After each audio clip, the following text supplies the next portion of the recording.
I meditate with my body, feel the jungle wake up inside me. Play with the birds, the cats and doggies, spiders and frogs, monkeys and clouds. Back to nature, back to the body. My inner tree is hugging and crying. Talk and listen to your heart, return to what you are. Welcome, Anna Pashyanti. We're going to talk about, well, I imagine I don't know what we're going to talk about. Embodied meditation, meditating, and connecting with our body, and much more than that, of course. But let's start in the wreckage of academia. You used to be an academic, and then it sounds like things started to kind of collapse underneath your feet. So let's look at that scene. Maybe you could tell that little story. Yes. So I used to have a habit of not listening to my heart or not listening to my gut feeling or not listening to what it really is that I want out of life, what I'm here to do even. I kind of grew up sort of in a self-sacrificing mode where I just kind of let everyone else's concerns and thoughts and opinions take priority. So I just decided that, well, there's no point in even figuring out what I want to do in life because, it's more important to kind of get by, to find some kind of practical job, to make sure everyone's taken care of, etc. So that ended up being about 3 decades of just kind of trying to fit into a society that I didn't really fit into because I wasn't tapping into who I really was. So that ended up staying in school for a really long time, up until the PhD. And I got my PhD in German literature and philosophy, actually. Very, very dry academic stuff. And while it was great to learn how to research and write books and that kind of thing, it just wasn't my passion. And so when I finished the PhD, I really had no direction except for my little kind of remote job, translating and editing academic things.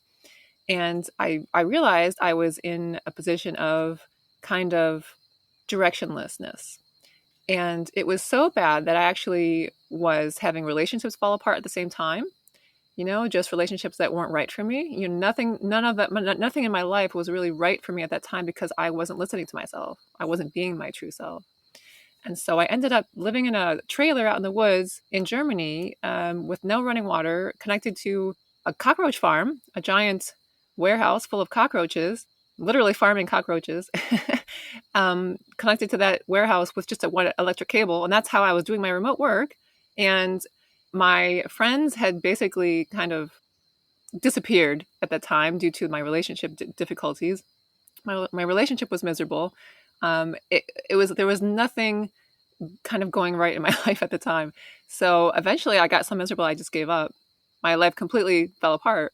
I had nothing left. And I went back home and sat at my parents' kitchen table. I remember sitting there and saying, okay, I'm at ground zero. I have no more support of all the friends and the family. Well, my parents, yeah, but none of the friends that I used to have, none of the direction that I used to have. I don't know where I want to be. I don't know anything. And that was when all of my suffering finally forced me to ask myself the one important question that changed my life. And that was, what do I really want? That's it. I asked myself that question for the first time, and I was my early 30s at the time, about 15 years ago now. And the answer came immediately. It came with my intuition. The air almost sparkled around me when the answers came to me because it just felt so right. And I knew two things. The answer to the question was, I wanted to go to Istanbul and I wanted to learn about consciousness. And that was the start of the rest of my life because I actually did that. I just took my laptop, my remote job, and I moved over to Istanbul. I had no idea what was going to happen. I had no idea if I was going to have internet to do my work. I couldn't speak the language. I knew nobody. And I just went and did it because it was finally time to listen to my heart and my true desires. And that is where everything changed. I had amazing meditation experiences for the first time, completely changed my life. I went on a spiritual path and never looked back. I also studied philosophy, and people don't go into philosophy for the typical societal reasons. It's something usually, I guess you could do it to become a lawyer or something, but usually people do it for I don't know, they like philosophy. They kind of chose it internally. So I'm still slightly confused of, you say you didn't ask yourself this question before, but maybe you did ask yourself, and either the answer changed or you didn't listen carefully enough to yourself. Yeah. Well, I really wanted to be an artist actually growing up. I just like to make the world beautiful around me. And I was very intuitive growing up. Yes. I was lucid dreaming, just as a teenager. I was exploring the inner realms a lot more than the outer realms, honestly. And my success in the outside world was very late. I used to not be able to talk to people until I was about age 20. It was quite a struggle. And so I was very, very, very intuitive when I was young. But then, you kind of get those people teach you these ideas of, well, you can't be an artist, who's going to make money that way. And you have to just kind of fit in like a square peg in a round hole into society. You can't really do what you want to do. And so that's what I learned. And I did try to bring in my interests where I could. I mean, my PhD thesis I actually wrote on a combination of philosophy, nature, science, and art. And I wrote it in a very sort of metaphorical, poetic way, which was unheard of in my field. And nobody thought I could do it. They thought I was too weird and didn't fit in. More cat issues here. And the result actually was that my professor said, "Wow, no one's ever done it like this before, but actually we should all be doing it like this. This is unprecedented." But I honestly, I just didn't feel like I fit in there because I had too many interests. I had too many sort of side projects. And really, if you're not 100% writing and researching and teaching in the academic realm, you're not considered a serious academic. And so I was looked down upon just for being a little out there. But it was good experience to learn how to write and to research and to think deeply and connect the dots and that kind of thing. But yeah, I was feeling a little boxed in. That's all. Yeah. For me, it was like this. I don't know what it was. I was in a certain class that was just extra abstract, or maybe I've just been doing it for too long. I only went to undergrad. I didn't go to the PhD level, but still, I loved it. But then I got to this point where this moment almost where it's like, ugh, what are we doing? What am I doing? I was kind of a bit, well, very disconnected from my body and the world. I was all head, that's what philosophy people do.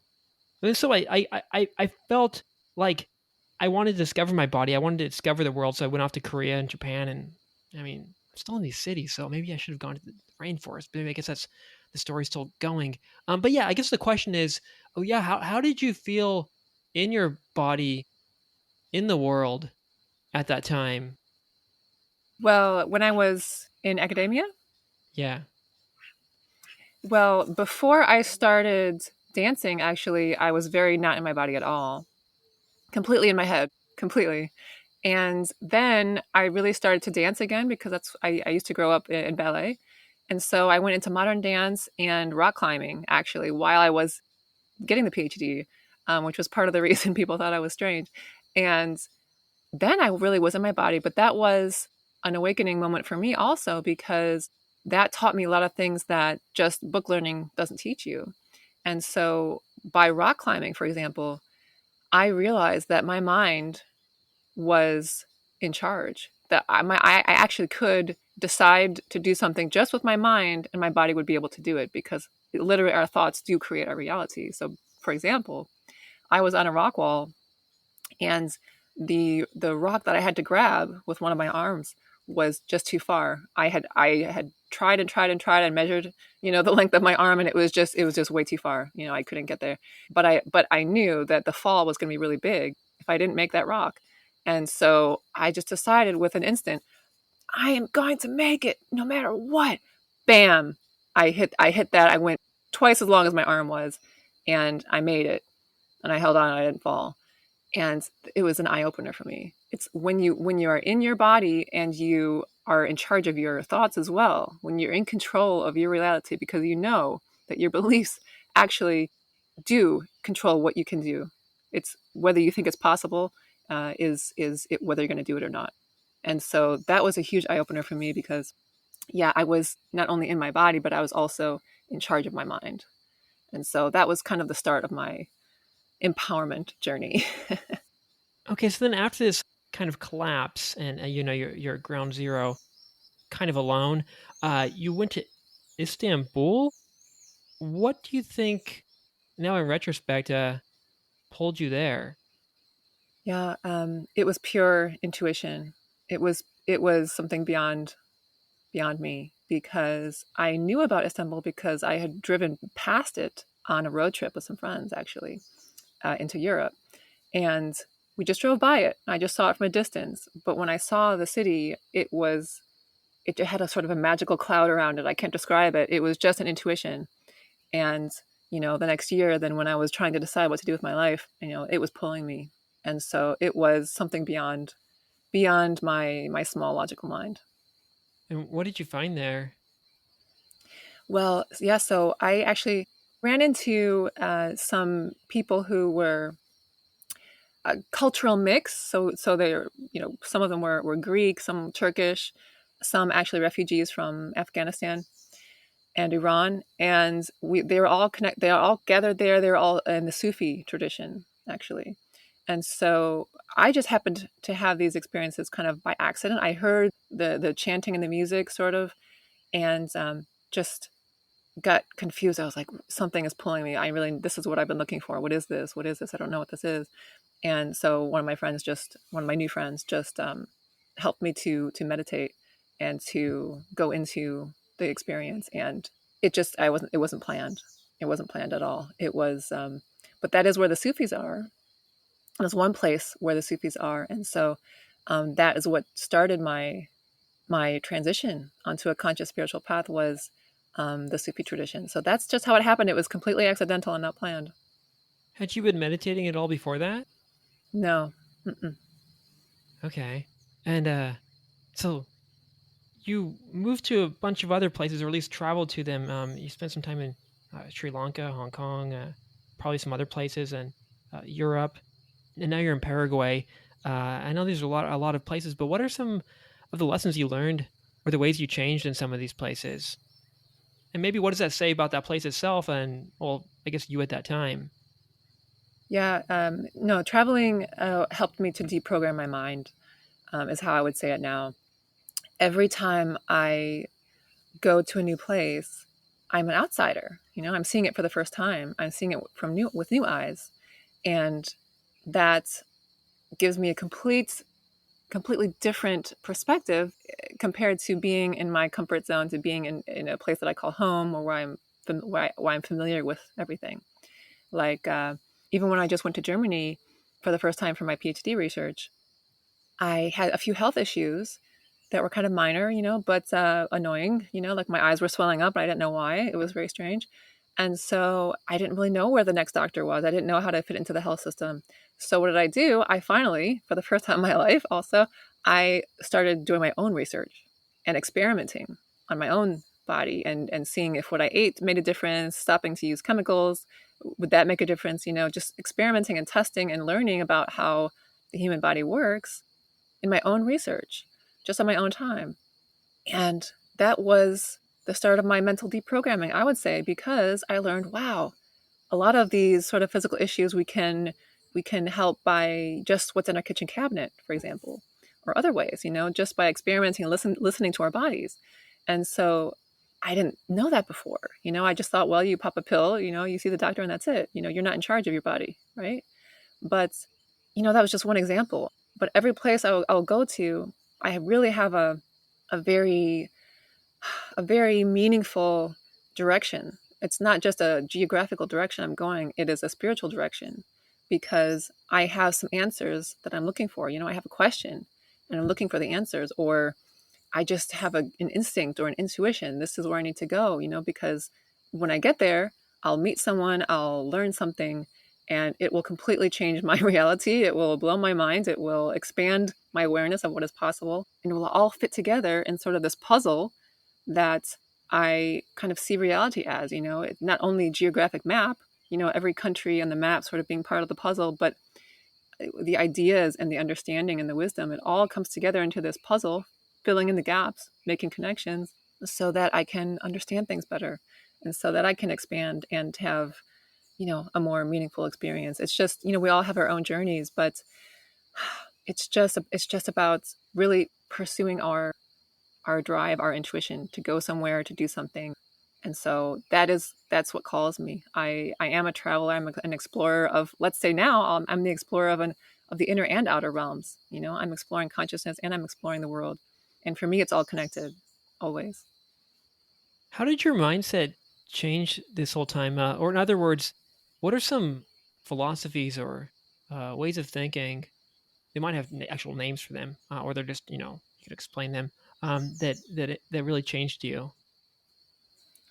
Yeah. So my biggest turn was when I encountered the Sufis in Istanbul. But then I had a sort of a pilgrimage, what I would call a pilgrimage, that led from there all the way through Southeast Asia into Hong Kong.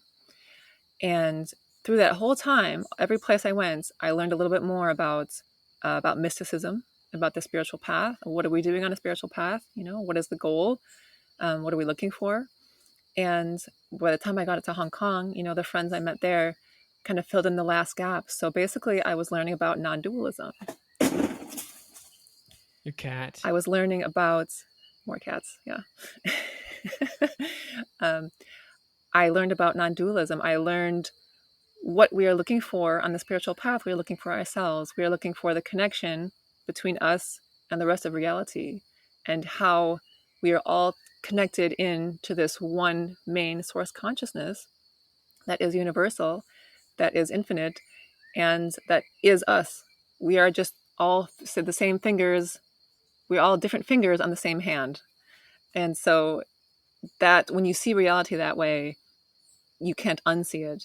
And you can never go back to how you used to think, because now you see reality completely different. And you know that we are infinite consciousness, just in these bodies, like we're in a car, going for a road trip. And so it changed my life, yes.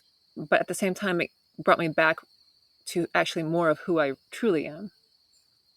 You said when you left your old world, you were looking for consciousness. What is consciousness to you now, or where is consciousness? What has consciousness? Yeah. Yeah, so consciousness is everything. It's everything that exists. So basically, I came to that curiosity by studying science. When I was studying my sort of natural health and holistic healing methods, I eventually made my way into quantum physics, learning about how the body works on a quantum level.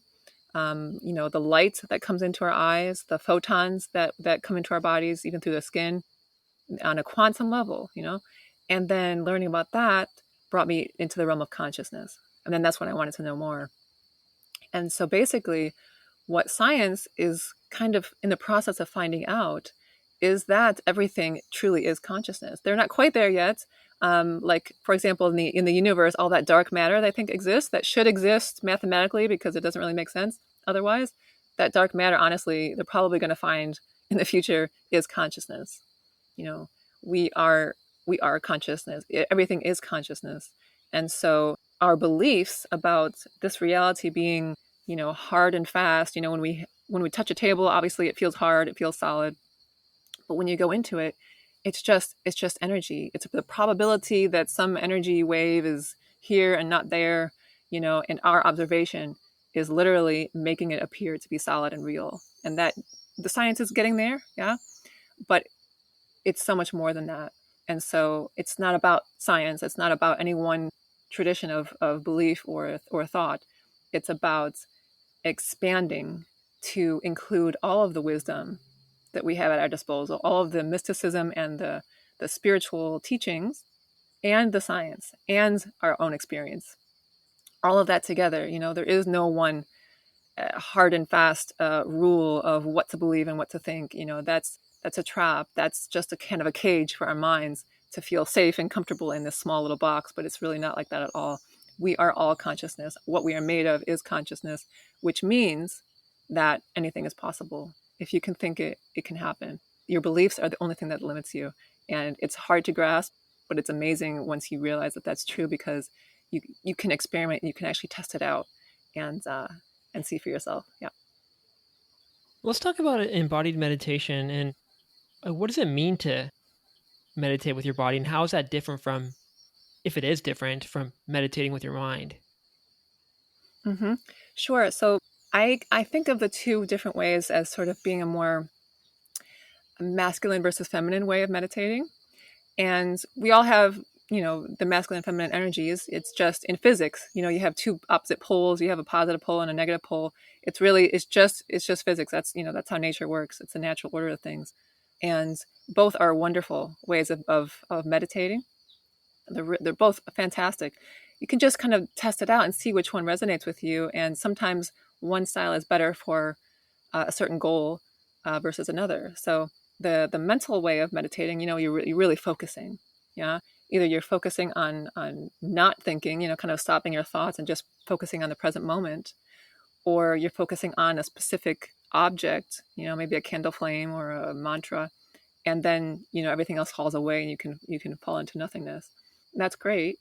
The focus is wonderful. It's a very, very, very important way of meditating. However, meditating with the body is a more receptive and allowing way.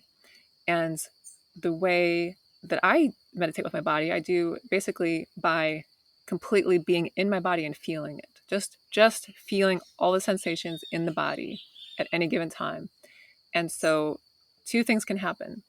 One, just by feeling the body, I can literally pull in photons. I literally feel like I'm pulling in photons into every little cell of my body by placing my awareness on them. That's it. Just by placing my awareness in my body, feeling the body inside, all the sensations, just placing my awareness there, it literally starts to feel warm and fuzzy, and it literally feels like light is coming in. You feel it. You feel like sort of a warm, tingling sensation, kind of everywhere, all the way through to your fingers and toes. The more you concentrate just on feeling all the cells of your body at once. And so you're bringing in sort of source consciousness, in my understanding. You're bringing in source consciousness into every cell when you do that.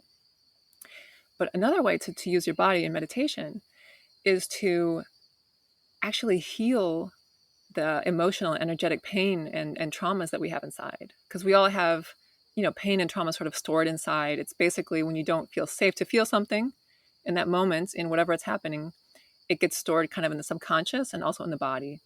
And so that's actually why we have physical issues come up sometimes too, because of the energetic reason behind it, because of our emotions that have been stuck there and kind of repressed and not dealt with. And so when I'm meditating with the body and I'm feeling the sensations in the body, I might feel, for example, a sensation of anger come up in the body. It comes up as a physical sensation. It could be kind of a heat or a tingling sort of in the chest. Maybe I'm feeling fear. Fear comes up maybe from my stomach, and maybe I'm feeling nervous about something, anxious. It could be a headache. It could be anything. It could be whatever it is. It will have a physical sensation. Any emotion will have a physical sensation also in the body. And so by placing my awareness into the physical sensation of the emotion, of the fear or of the anxiety or of the anger or whatever it is, the emotion and the sensation will actually start to change on its own. It will start to shift and change, and it will maybe get a little bigger at first. It's kind of just like letting the steam out. It might get bigger, but then less intense, kind of. And the way I describe it is that it's dissolving into the light of your own awareness. And that's how powerful your awareness is, because as you put your awareness in those sensations, in those emotions, they are able to join your conscious mind again. You're putting your conscious awareness around them so they can dissolve into consciousness, because they were subconscious before, they were unconscious. And so it's the unconscious joining back with your conscious mind. And so the feeling of it is just like opening the pot, opening the lid of a pot with boiling water, and it's just steaming out. The steam just comes out like a big cloud, and it just releases the pressure, releases the tension, and it just kind of dissolves around you. And that is that in that moment, you have just healed a trauma inside you. You have healed a repressed emotion, and that repressed emotion was between you and your experience of your true divine infinite consciousness nature. That was keeping you in a sort of a more suffering state. That was keeping you small. That was keeping you thinking that you know, nothing good for is possible for you, or this, you know, this or that is not possible for you, and that was all keeping you limited. And so when we heal those traumas and those pains just by feeling the body, just feeling our emotions that way, it actually heals various layers of all of those pain and trauma, which then gives us more energy in our conscious mind, if you're following me, to be aware, to use our consciousness for what we want to create in life. So we have more power available to us, because all of that emotion, all of that pain is very, very important information. It has a lot of wisdom, and it has a lot of power. It has a lot of energy that when we can heal that, when we integrate that, we have so much more power at our disposal to be creative in our lives, to create the lives that we want, to expand our awareness, and to actually just feel better. We're allowed to just feel better in life. You know, it doesn't have to be always suffering in order to learn. You know, we think we're here just to suffer, and we're going to learn that way, and that's okay. That's just what it has to be. No, we're actually allowed to feel better. We're allowed to grow and to heal what's inside us, because what's inside us is just wanting our attention. It wants to be back in with our conscious mind. That's it. You know, all the pain that we have, the difficulties we have, you know, the stress and everything, it's not to make our lives miserable. You know, our bodies are not against us. Our subconscious mind is not against us. All of these parts of ourselves are trying to help us by bringing up what we need to see. So that's kind of a long-winded explanation of how I meditate with the body, because it truly is life-changing. It almost sounds like, or it feels like when I do this, is with the mind, we're trying to kind of control reality and push things this way. Do this, don't do that. This is the goal. Let's get to the finish line. And then with the body, it's almost like the opposite. It feels for me, where there are no rules, or there's no place we're going to. It's just letting go of it all and just like, okay, like trusting the body and listening to it and letting it take you, letting the body guide you somewhere. But it's like, I don't know where it's going to go. But weirdly, even though that sounds kind of scary, it starts to feel like, oh, wait, I trust this body to take me where it needs to take me. And then, say, like in preparing for this episode, I had this sort of what I thought was a mental task of, preparing for this interview. So I have my notes and I'm reading them and thinking about them. And I actually went into the bathroom in the bath, and it's very dark. I turned all the lights off and I had a candle, and I was like looking at it and thinking about the stuff. And then I blew the candle out, and I just like let go. And it took me a while because I was trying to figure out the stuff out that you're talking about. So, okay, embody meditation, focus your awareness, your attention on the sensation. So I was doing that, and yeah, I was getting tingly, and I started doing things I wasn't planning on doing. Like, I'm not going to get my hair wet before, because I like the way my hair is looking right now, and this is going to be a no shampoo kind of bath for the camera or whatever.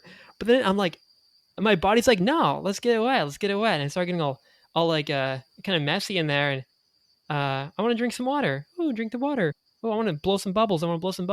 Like, I would have never planned that out. Okay, we're gonna blow some bubbles, and then we're gonna like splash some water on our hair, and like, I don't know. It's not like that insane of a story, but it's this feeling of like, ooh, a little adventure. Like, where are we going? But also this feeling of, oh, I'm at home and I can trust this mother or God or something inside of me that's taking care of me. But we're gonna find the answers. The interview's gonna be okay. I don't need to overthink about it, you know. And it's still hard to like keep that body there guiding the ship. The mind sort of like, ask this question, keep on track.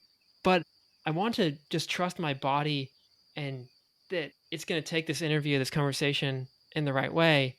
But again, now I'm like rambling or something. That's like, the mind doesn't let you do that, but the body does. So I don't know, maybe it's not as clean, but other beautiful things, understandings, or connections could come from that.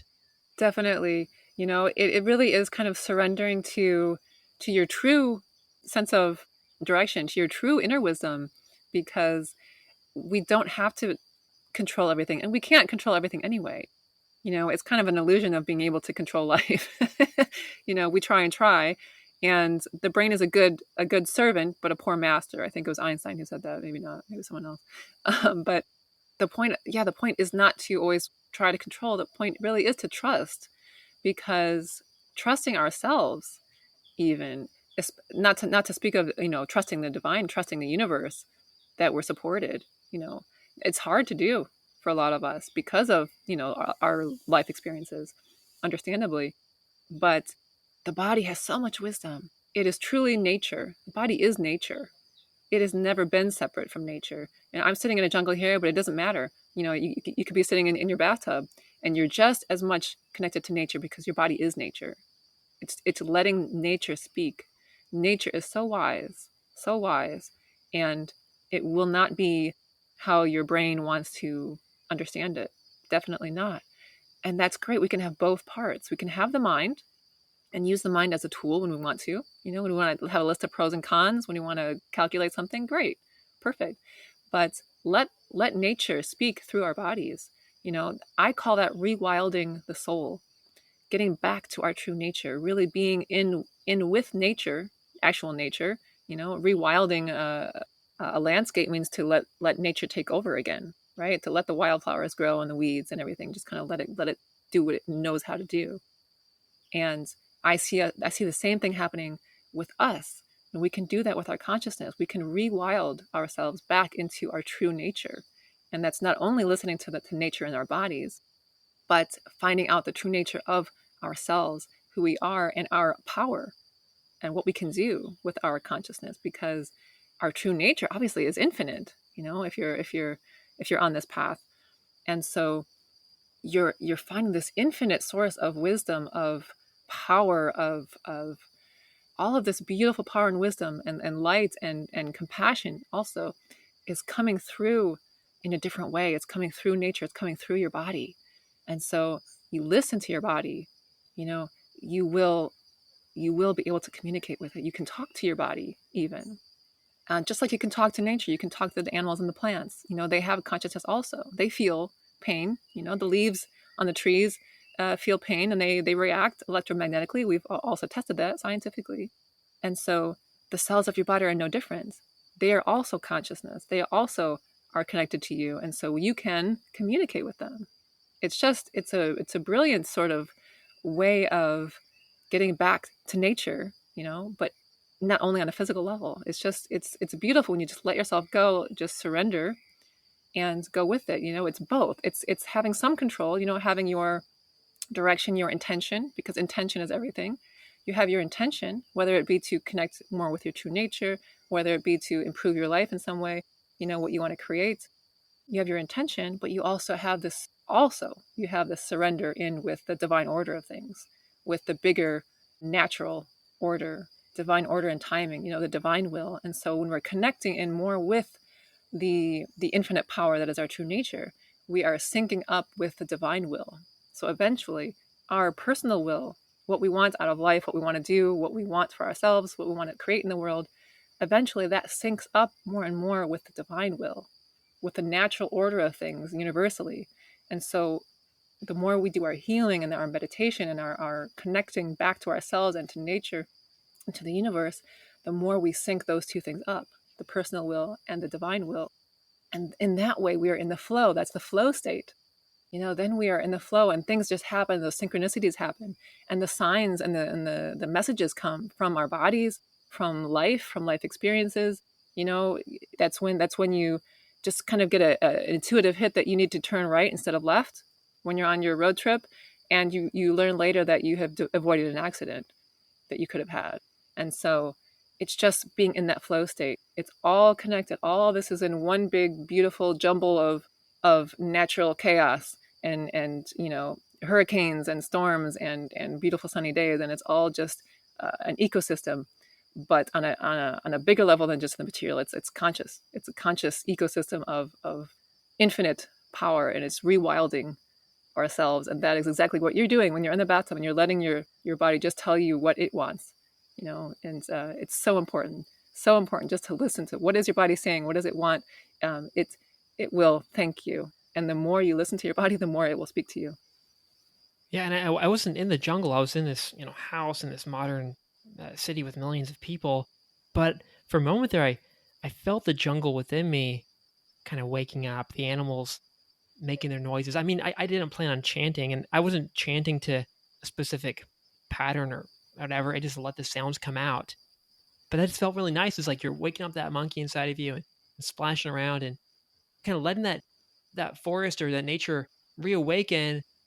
Then I guess there's a time to sort of, start trimming the trees and, picking the flowers or whatever. And I don't want to build a whole city in there. I don't want to turn it into Manhattan or something.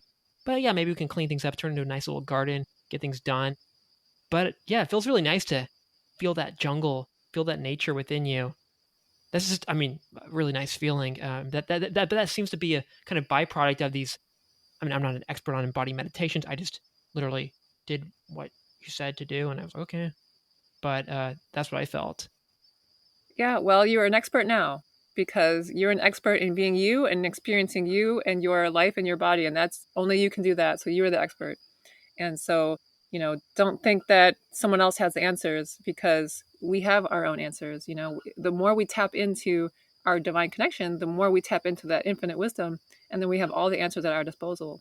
So you are the expert and you've had an amazing experience just tapping into your sort of internal wild nature, and you did it absolutely perfectly. Yeah. And listening and playing with your body is a fun way to do it. But are there more deliberate ways that you use? Maybe, yeah, we're bringing some of the mind into this, like the way the Sufis were chanting there in Istanbul. They weren't probably chanting the way I was. I don't know. They probably figured out this works better or something. Are there any sort of more mind based, deliberate kind of practices, not just dinking around in the bathtub? Yeah, sure. So like I said before, your intention is everything. So whatever your experience is, whatever your meditation is, whatever your sort of healing process is, your intention is the most important. If you have set your intention, like I want to heal this addiction that I have, or I want to heal this pain that I have, I want to heal this anxiety that I have, or I want to experience more of source consciousness, or I want to have an out of body experience, whatever it is, your intention is number one. So that's for you to decide, right? You have your intention. And then when you set the intention, basically the rest is a little bit less important. You use your intention and your imagination and your free will to have the experiences that you want. So in general, there are no rules. You just set your intention and you go with it and you make it happen. But for me, I do have my sort of set, not super set, but kind of set order of things that I do. So firstly, I will tap in, when I'm meditating, I will tap into firstly what needs to come up to be healed. Because there's usually a layer of something. And I'll go into that first. I'll go into that sensation in the body. I'll feel the pain or the, whatever the emotion is.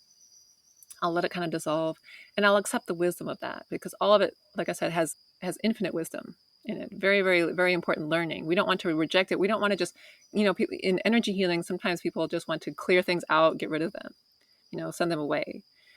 It's not what we're doing. We're welcoming the wisdom of that and we're integrating to become more than that, to bring the power into our conscious mind. So it's integration. It's going into that pain instead of trying to get rid of it. And so I will do that first. And there may be more of a problem that I have in life. And so then I'll go into it more and, maybe I'll do some visualizations of the inner part of me. You can kind of see it in front of you. You can kind of work with that part, just give it what it needs, kind of like your inner child. If there's a part of me inside that doesn't feel appreciated by my friend, for example, I might look at that in my mind and give her what she needs. Maybe she needs more appreciation. Maybe she needs to feel seen and heard and understood, whatever that is. And I can work with that in my imagination, sort of on the astral level. You can explain it and just describe it however you want, but you kind of use your imagination there. And then you do that healing work, you're really processing and integrating. But then also after that, after I do whatever I need to heal, then I bring in source energy. I bring in the light. So you can think of it in two parts. The first part is healing, and the second part is bringing in the light of source to really fill you up. And so obviously that is however you want to do it. There are so many ways, there are sounds you can use, just you're using your body, like I mentioned before, using your mind just to focus, whatever that is. But it's basically two things. It's the healing process, and then it's the bringing in source light to expand and to melt into the divine void of nothingness, which is everything, and unlimited possibility. So it's those two general directions, and then within those directions, there are many things you can do. What took you to Paraguay, and what do you love about it? Sounds like you found yourself, you found your way home, but maybe you're still on your way. But I imagine it suits you better than, I don't know, some massive big city. But maybe I'm just speaking for myself. Well, yeah, there's great things about every place. There's good and bad about everywhere, but I just needed to be out in nature finally. I was traveling a lot, sure, but when I wasn't traveling, I was living in Germany, and it's just it just wasn't my place. It was not my favorite place to be. It's not just kind of cold and gray a lot of the time, but also socially, I didn't really quite fit in either. Um, the people. It was interesting because the people were kind of being aggressive towards me. Kind of attacking me just to make sure that I don't attack them. It was kind of a weird, aggressive thing, and I didn't know what was going on. And then I had a past life regression actually with someone who helped me through it, and I realized that I had been burned as a witch in Germany in the 1500s, and that a lot of the people who were making life difficult for me in Germany actually were there in that past life, basically burning me at the stake. So it was the same people, a lot of them, that were kind of reincarnated there with me and didn't like me. They just didn't like me. I didn't try to hurt anyone. I didn't try to step on anyone's toes. Um, all I did was try to avoid conflict, actually, but it didn't work. And so once I went through that past life regression and I did the healing work there, instantly after that, I was free to go. I had been off and on in Germany for 10, 11 years before that, and I didn't know why I couldn't escape it. Kept trying to leave, and I couldn't leave. It was like a love-hate relationship, and I kept having to come back. I would go traveling, and I would have to come back for work or for something. And after I had that past life regression, I was finally freed, and almost instantly, just a few weeks later, everything came into place for me to move down to Paraguay.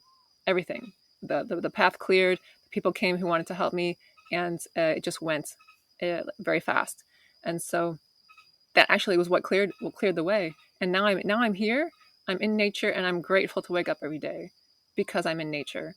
And it's just night and day. Of course, I have problems here too, and I'm struggling with nature now. I'm trying to work with her, but also be able to plant something so I can grow some food. And it's an interesting combination. Really have to learn nature, and it's completely different.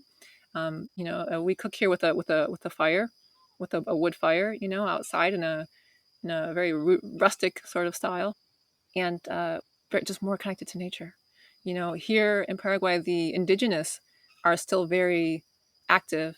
The main language here actually is Guarani. It's an indigenous language, and the people are still selling their medicinal plants on the side of the road. They're still connected to a lot of the old traditions that have disappeared in other areas. So it's a beautiful place to be. It's not for everyone, but I love it. It's very simple. It's very freeing, and obviously I've picked a place where I'm in the jungle, just out here in the nature, and so you can hear the birds behind me. Probably you probably heard the animals, the cats and other animals kind of running around in the background, and it's just, for me, it was perfect, because I can concentrate more on my work, on my meditation, on my connection to nature, obviously. And so it's not for everyone, but yeah, if you're ever curious and you ever want to be out in nature, just go for it. I mean, it's priceless. Earlier, you said you were when you were younger. When you were younger, you were deeply connected to this inner world, and also that you had this sort of heightened sensitivity. I wonder how much of a role that plays in this, and for maybe why some people maybe need or love nature more than others. Part of me believes that it's it's home for all of us, but maybe not. Tell me more about this sensitivity or empathy that you have, this extra energy you're getting or something, and yeah, maybe how that connects up with Paraguay and the jungle. Yeah, definitely. So high sensitivity and empathy, I would consider two different things. High sensitivity is affecting about 20% of the population, both men and women alike.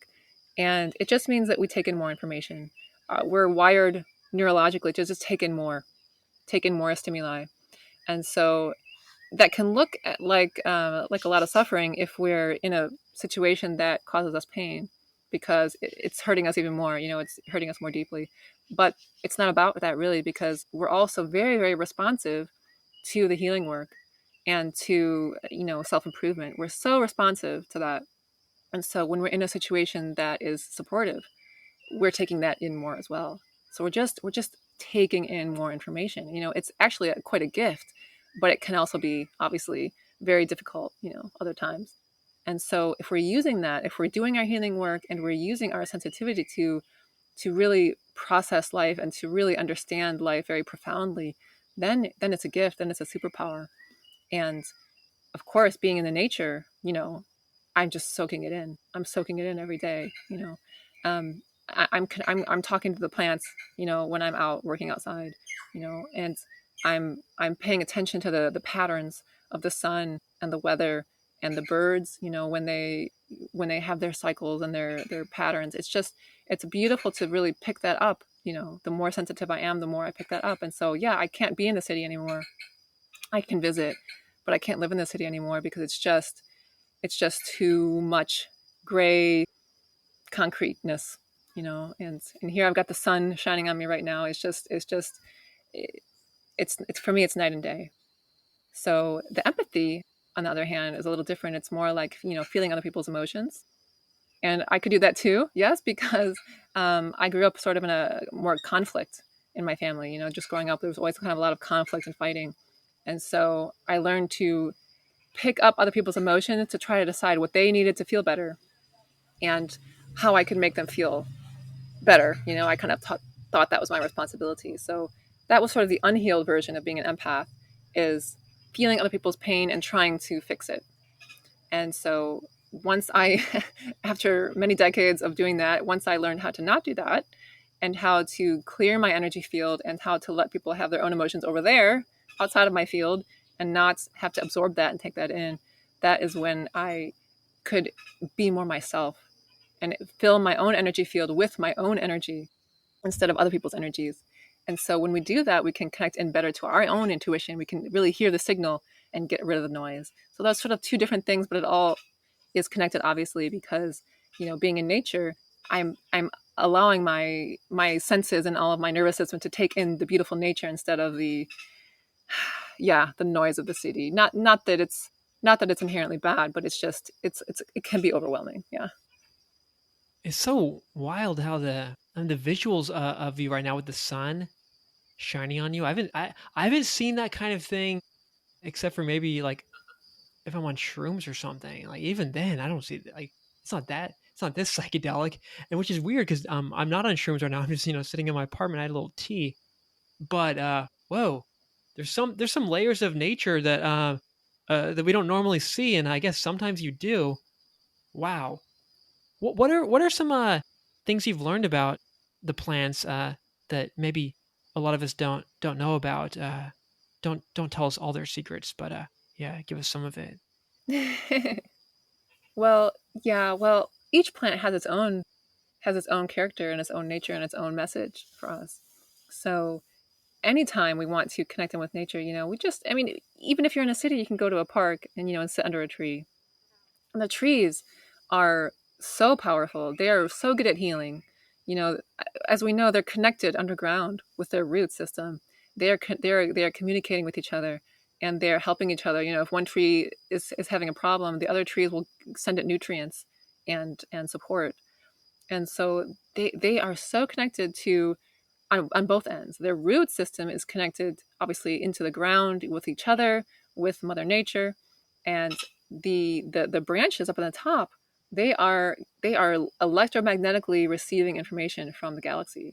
They're pulling all this in through the photons from the sun, through the electromagnetic energies. I mean, nature is electric.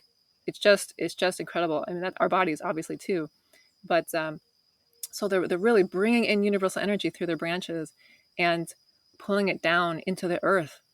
And the earth obviously is sending her energies up as well. And so they're a beautiful example. They also kind of like have sort of a toroidal structure and also a fractal structure.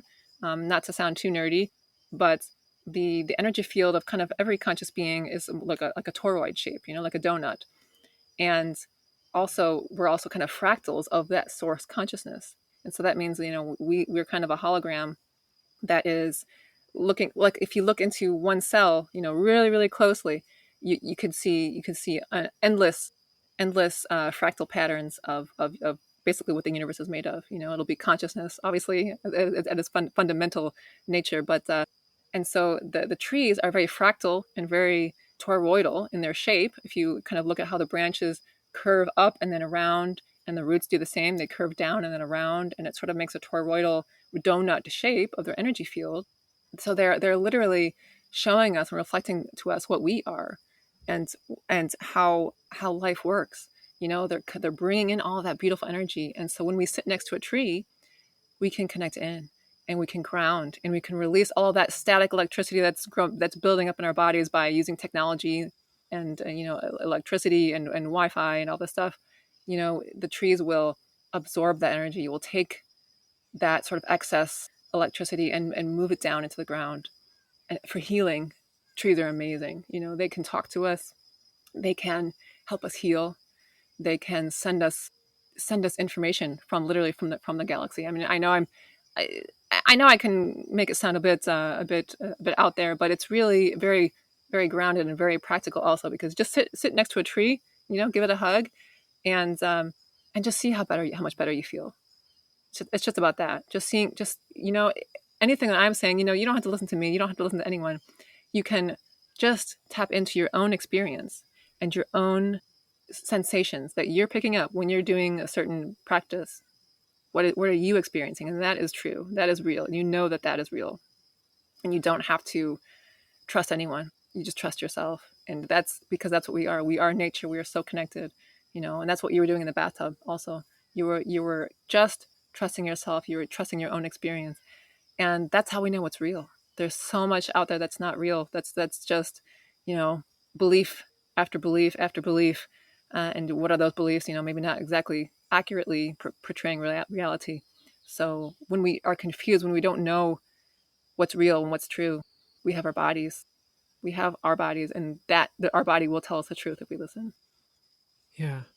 And maybe that's what I was seeing. Maybe or I am still seeing. It's this light coming in through the trees that are in a certain shape, and it's like it's revealing some deeper layer of reality of what they are. And maybe I guess that's always there, but for some reason we can't normally see it. Maybe the vision's not the best way to sense and connect with the trees and the sun, but it is right now. There's other ways. I don't know what those are, but this is great. If I can see like this all the time, I would be like, oh my god, yes, something is here. It's weird because I can't normally see it, but I can see it now though. Like, what the hell? That's not an illusion. I mean, maybe it's an illusion, but it looks like, I hope it's reality. It is. I'm actually trying to reduce the sunlight there so you can see me better. But if you like it, I'll keep it. Yeah, yeah. It's I'm always outside. I just that's where I do everything. And so yeah, just allow it to affect you in the way that it will affect you. It's all messages and it's all gifts to us. It's not a kind of a challenge that we're not supposed to solve. Life is just a series of messages and signs, and things that'll help us learn. And so, yeah, just absorb that beautiful gift from the sun right now that's coming through the camera. That the sun has so much power and wisdom. Also, it's kind of a portal to other places and other realms. And so, just that beautiful energy, that's coming from somewhere immense, somewhere far away, and that is right here for us. My hand is absorbing the photons right now, and we have that anywhere we go. Everywhere we are, we can absorb the photons from the sun and absorb that beautiful energy. And it's just right there. It's all right there. We're not separate from it. And it was almost time to go, but I am curious about the animals. You're surrounded by various ones. Maybe you could teach us a little bit of what they're teaching you. Yeah. So we have some incredible animals here. We have monkeys that are quite big, and we have a wild fox with very long legs. And we have, the only time I've seen this, we have wild cats who are much bigger than a house cat. They're like 3 or 4 times as big. They're snow white, like a snow leopard with black spots. They have the coloring of like a snow leopard, but they're kind of chunky and they have like thick fur. They're just incredible. Unfortunately, the only time I saw one was when some locals uh, killed one in a trap and brought it over. They were hunting illegally and on my property, and they actually brought it over to show me. But that's the only time I saw it. But there are such incredible animals here. Amazing. There are lizards, the length of my body. They just bury holes in the ground, and they are still here. You know, I know that there's a lot less forest than there used to be. There's a lot of farming here now too, but these animals are still here. They are still right next to me. They're still digging their lairs under the ground, near the house, and we see them just everywhere. We have some fish ponds a little bit farther away, and they come to drink the water.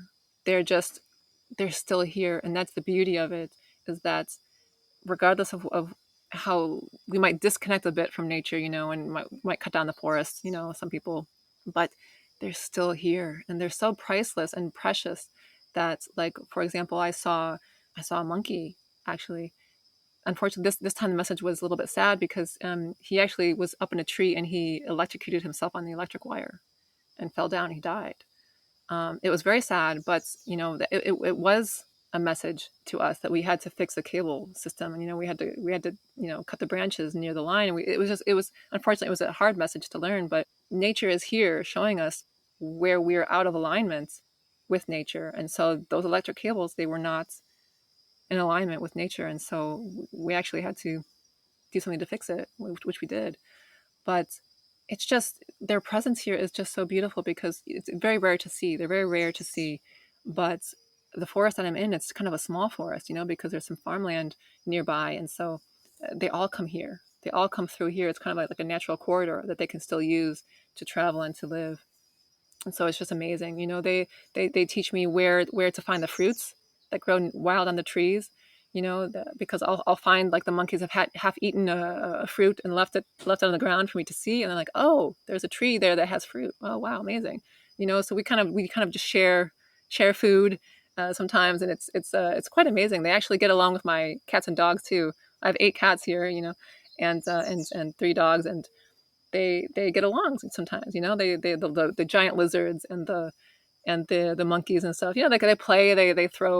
They throw fruits down to the ground at the dogs. When they bark and stuff. I mean, they just play. It's beautiful to see. It's not always fun. Sometimes they fight, but it's just so beautiful to see. Basically, the main message that I get from that is that we can be part of nature. We don't have to be fighting against it always. We can live and we can have our homes and our gardens, and we can also have wild nature around us too. We can have both. We are part of nature. It's not that nature hates us for being, for building concrete buildings. Nature doesn't hate us. Mother Earth does not hate us. We have a place. If we work with her, there's a place for all of us. And so that's the main message that I get from the animals. Yeah. But nature also has what, at least at first, appears as a kind of a darkness. Was there anything that was sort of scary or painful or uncomfortable at the beginning? And what was it? If so, of course, there's the cold, there's bugs, there's all kinds of things. Especially if you don't have a house, it gets pretty scary out there. Yeah, what was that stuff? The darkness, whatever I'm calling it. And then, how has your perception changed about all that, if it has? Sure. Yeah. Well, it can be quite dangerous here. We have spiders about as big as my head. We do have some snakes as well. I actually lost a dog to a snake. A snake bit him on the nose, and he actually died, unfortunately. It is quite a dangerous place, and I've actually been bitten by one of those giant spiders. Just that giant spider was kind of hanging from my finger, when he bit me, just really locked in there, and I, I had a stiff finger for 3 months after that. It was quite painful, but yeah, it's like I got used. It's not that I just got used to it, but I can communicate with the spiders and the snakes also. You know, if we learn not to disturb them and to let them have their place, the giant spiders love to live in the bamboo forests that are growing nearby. So I'll let them be there, and I'll try not to disturb their habitat if I don't have to. And if I'm not disturbing their habitat, they're probably not going to bite me, because when they bit me, I was kind of rummaging around trying to clear away some stuff, and maybe they want that space for themselves. So everything we can learn from all of that, but you do have to be careful. It's not just a fairy tale land. It's nature can be very dangerous. Also, nature can be scary, sure, but that's part of it. And so when we're rewilding ourselves, we also have to connect in with that darkness too, with that sort of scary unknown, and integrate both the light and the dark, and have that be you know just part of our reality that we're accepting and not fighting against. Yeah. Yeah, and the big challenge it seems too is finding that right sweet spot between nature and civilization. I experienced this in a small way when I went to Canada last summer. It was a park. It was like kind of a naturey kind of park. There's a trails where people walk their dogs and run and stuff. But I was trying to get off the. I wanted to get away from the people. I wanted to go out into like the wild part to get to have some space like with like the real nature or whatever. But I noticed like the better spots I found, the other animals or specifically the bugs liked it too. So it was like, oh, I found my home. This is my little home for now, next to this tree. There we are. And right when I got comfortable, these bees and things would start buzzing in my ears, like, no, this is our home. Get away, find your own. Like, okay, so it's like this battle, and you end up getting pulled back closer to the path of where all the people are. But then you're like, I don't want to be here. So it's this challenge of it's this very delicate relationship with the other creatures that are out there, and it's not just the bugs. I guess there's all kinds of animals, but it's their home, and they don't like it when you just jump into their space. I don't know how to communicate with them or whatever. I guess I just move and I find a new spot until no one's bugging me. But it's quite hard to find a spot where none of these guys are bugging you. Like where I just want a home. Come on, where I feel peaceful. And then I guess you find the beauty of having an actual house. You don't want to just be in the middle of the jungle. Yeah, that's sort of the big challenge I discovered that day. And like, wow, we all want our home, and how do we all live together out there in the beautiful nature? Yeah, yeah. So it's about the balance. It's not just letting nature take over completely and bite us up and eat us up and suck our blood, and mosquitoes and everything. It's not just that. We're allowed to have our place there, and to make our home as we want it. It's just working with nature instead of against her. But it's also not completely letting her take over. Also, it's about the co-creation. Honestly, we can make a place that's comfortable. We can put a roof on our heads, over our heads, and walls and windows and fly screens, and that's okay. That's all right. But we're not completely separated from her, but we're still making a comfortable place for us. We may clear a little area for a garden to grow something to eat, and that's okay too. There is space for all of that. It doesn't have to be all or nothing, 100% or 0%. Finding the balance. It just we don't want to go too far in the other direction of living in a city so much that we don't know where fruits and vegetables come from, and we don't know where milk comes from, and we don't know how cheese is made. You know, that's kind of too far. It's too separated. But it's fine. It's totally fine to have a fly screen and a tent or a house with a roof. It's totally fine. Don't feel bad about that. I guess it's the same parallel going on with the mind and the body, the logic and the emotion. It's like, yeah, it's fun to get into the nature in your body, but then you also kind of gotta tame some of those beasts and stuff, trim some of those weeds with your mind. And again, it's like finding that sweet spot of how much am I going to splash around and chant in the bath, and how much am I going to go to work? How natural is my home going to be? So yeah, like that, it's the same kind of thing going on there too. But it's also nice to realize wherever we are, this nature is within us, and we could tap into that through these things that you're teaching and stuff. So that's kind of the comforting part of all this. Good. Exactly. Yeah, perfect. Yeah. It's just that's the wisdom right now that you have tapped into, in your own experience, and that's priceless. You're the expert on that. And so go with it, trust your experience and trust your body's wisdom. Yeah, you're doing perfectly. If people want to connect with you or learn more of any of this stuff, where can they go? And then if you have any resources books and things or whatever that come into your mind right now that you think people might like with all of this stuff, yeah, feel free to share your personal resources or ones from other people if you have them. But that's sort of optional. Don't worry, you don't have to fill that homework assignment. Sure. Yeah, just I have my website anapashyanti.com, and I think most things can be reached there. There are some courses there about how to talk with your body to heal it, to allow it to heal itself. And also, I've just started a YouTube channel, so it's kind of new, but there is some resources there already about connecting to the divine, connecting to the infinite source, and I have my meditations there also. So if you'd like a guided meditation, I'll take you through that just on YouTube, and I think it's in other places too, Insight Timer, Spotify, But I like the to focus on the YouTube channel and my website. So yeah, there's some things there for everyone to kind of test out and get a feel for if they like. All right, cool. Well, thank you for this today. This is my first time to interview someone who's actually out there in nature. We talk about this stuff sometimes, but I guess we're sitting in our rooms. So yeah, yeah. Thanks again. I never know how to end these things. I guess I'll just say, good morning. Enjoy the sun and the flowers and the animals and all that. And until next time. Yeah, it was a pleasure, really. Thank you for your insightful questions and for doing your homework in the bathtub. Really, really, very, very insightful and wise. So good for you. Keep up the good work. You're getting your homework wet. You're ruining it. No, yeah. I probably got my homework wet, but it doesn't matter.